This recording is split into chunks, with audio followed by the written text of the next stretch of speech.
Hello, I'm Benson and welcome to my video. Today I'm going to show you hair dryers and more specifically expensive hair dryer. So if you have randomly come to this video because you're researching for your next hair dryer, then you are in luck. So I never do video on the products that I haven't tried myself.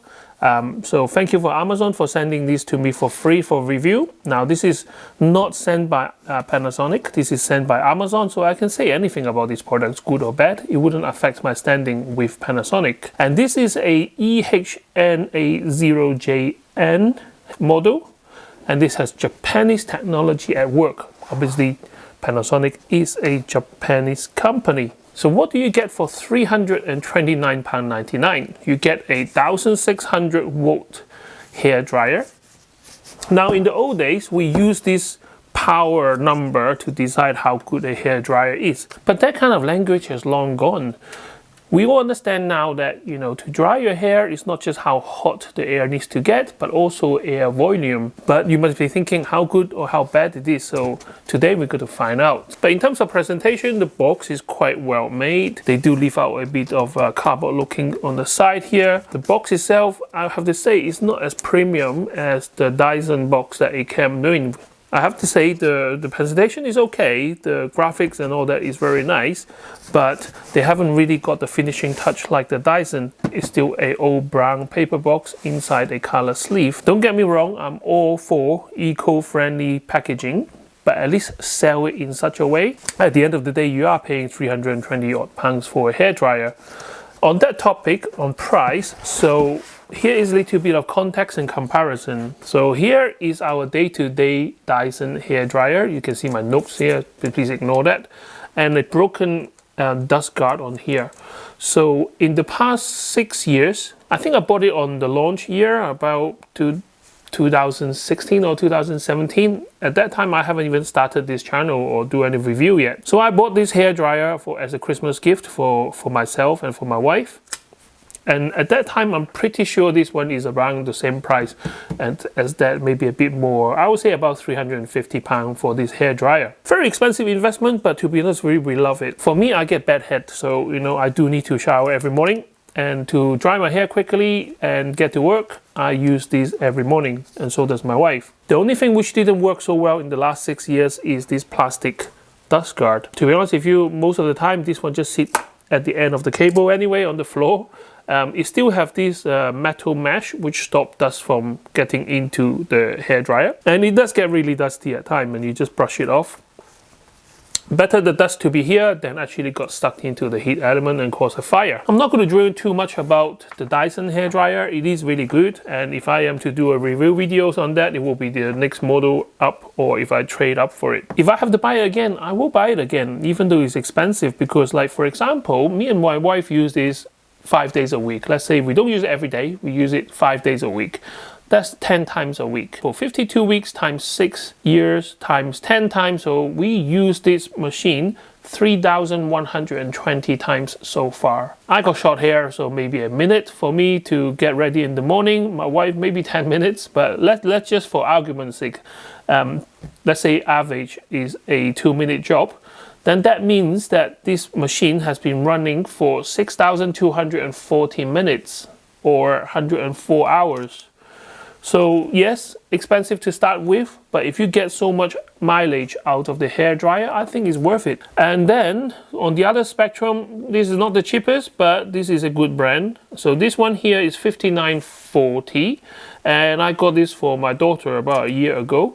So this one is 2 kilowatts. I forgot to mention this. This is 1,200 watt.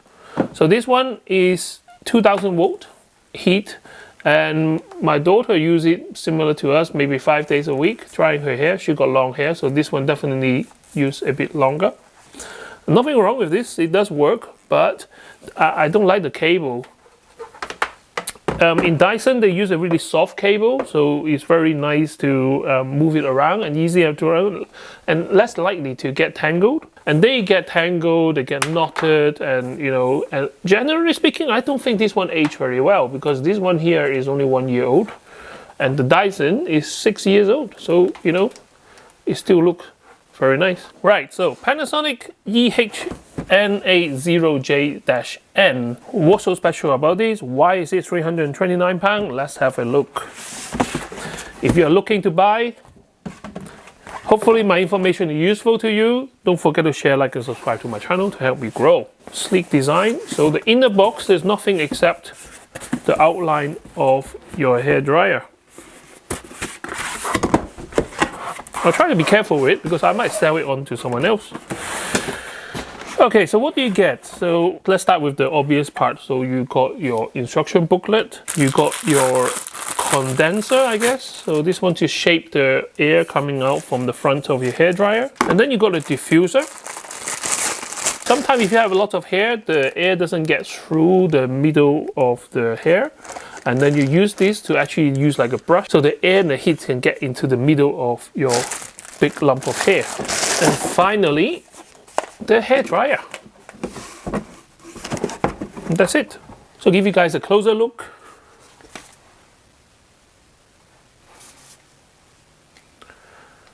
A bit futuristic look on this. So you got clear plastic in the front, some kind of sensor here or ionizer.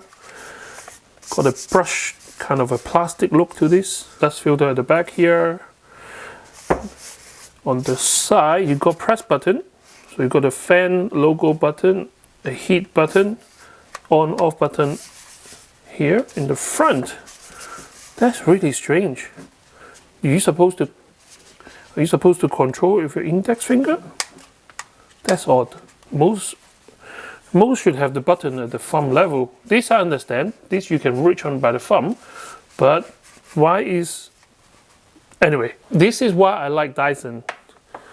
You can see the cable like to have its own shape, and it's so easy to tangle. Sometimes you pick it up, they might tangle and stuff like that. I really don't like this kind of cable. Please use soft and flexible cables for hair dryer. That would be so much nicer, especially if I pay 300 quid for this.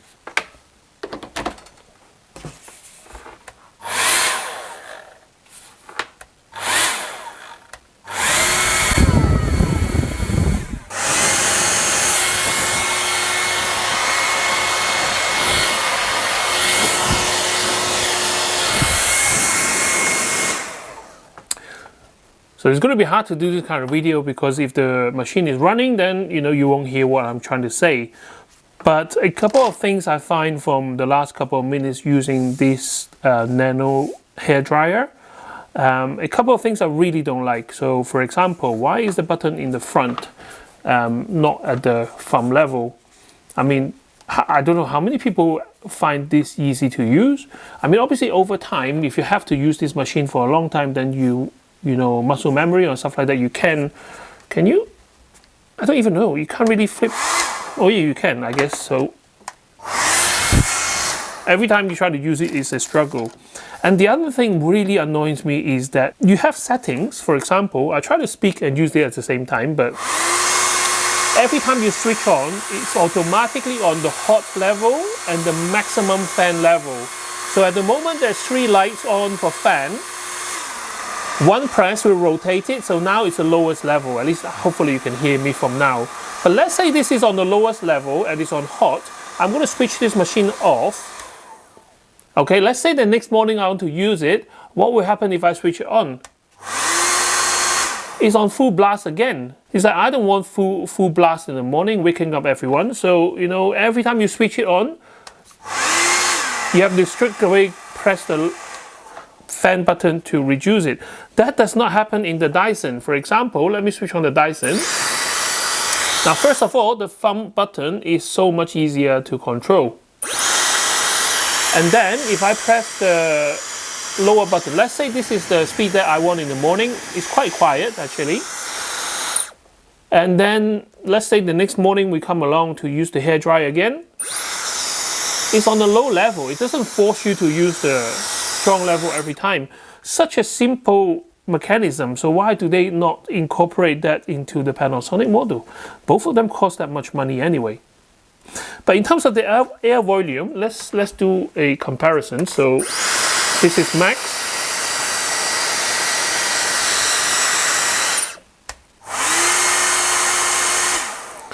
And again, this is why we love the Dyson so much, is because the sound level might be about the same. They're both noisy, don't get me wrong. There's no silent hairdryer. That just doesn't exist at the moment because of the air movement, and they do create noise. But hear the pitch again.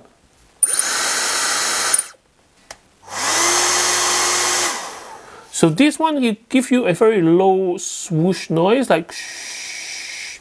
And this one, here it is. You don't want to hear that, like, you know, first thing in the morning, to be honest with you.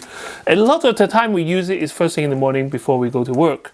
And I do a long day, so I wake up a lot earlier than my wife. And I try to be considerate and, you know, try to be as quiet as I can, creep around the room, try not to make too much noise. With the Panasonic, it's going to ruin everything. It's like a whining dog.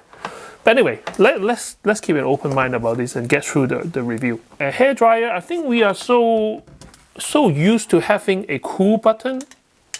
It's like, on here is on the side. When you press the cool button, it just switch off the heating element, so you get a blast of cool air. For this one, no, it doesn't.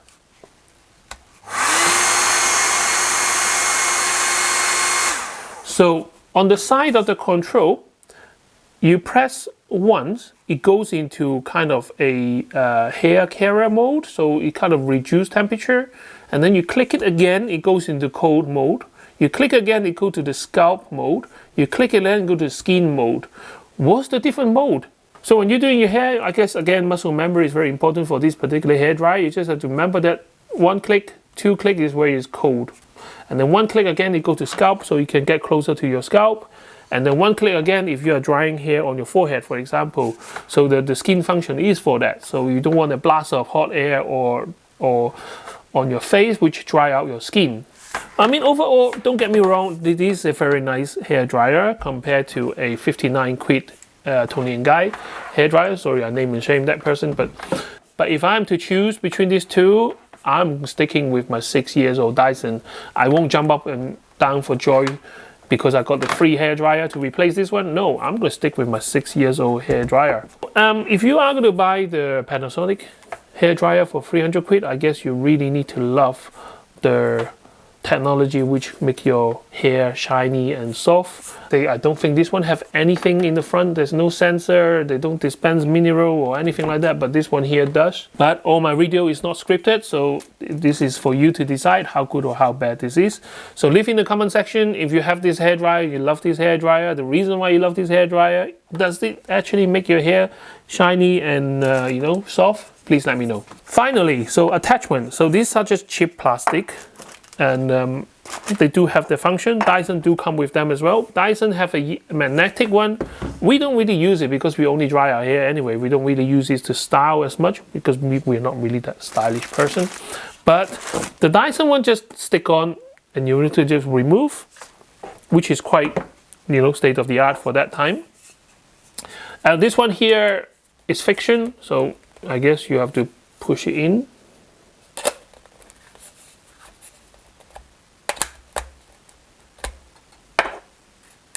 Hope I'm not doing anything wrong, but the instruction didn't say anything about this.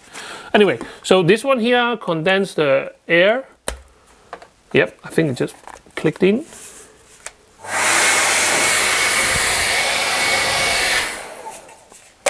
And if you have big hair and you want to spread out your hair a bit and get the heat into the middle, actually it's not bad. It does click in. But the only problem with anything which has a mechanical friction, over time if you use it a lot, it will get worn out, unlike the magnetic ones.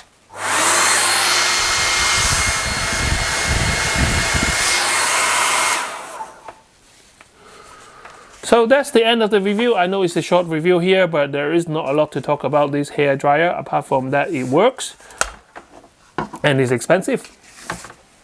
Thank you very much for watching. I can't wait to see you next time with more interesting gadgets. Bye bye.